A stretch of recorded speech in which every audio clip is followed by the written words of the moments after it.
சரிம்மா, வணக்கம். இன்னைக்கு வந்து நம்ம வேலையின்மையின் வகைகள், அப்புறம் அந்த கோட்பாடுகள் பற்றி இது வரைக்கும் படித்தோன்னே, அந்த வேலையின்மையின் வகைகள் வந்து நமக்கு 5 மார்க் கொஸ்டினில் வருது. நம்ம இதுக்கு முன்னாடி நிறைய பாடத்தில் உள்ள கொஸ்டின்ஸ் எல்லாம் வந்து பாடலாக பாடியிருக்கிறோம்.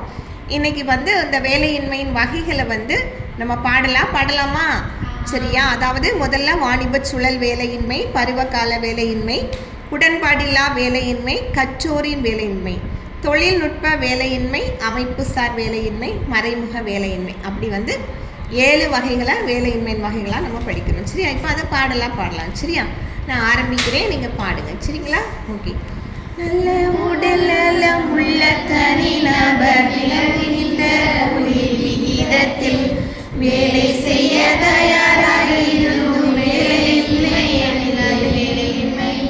நல்ல உடல் நலம் உள்ள தனி நபர் நிலவுகின்ற கூலி விகிதத்தில் வேலை செய்ய தயாராக இருந்தும் வேலை இல்லை எனில் வேலையின்மை.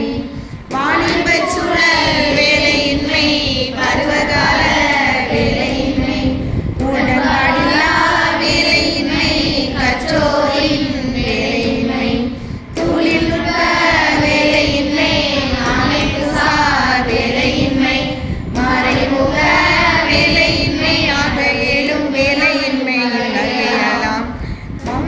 சூழல் வேலையின்மை, பருவகால வேலையின்மை, உடன்பாடில்லா வேலையின்மை, கற்றோரின்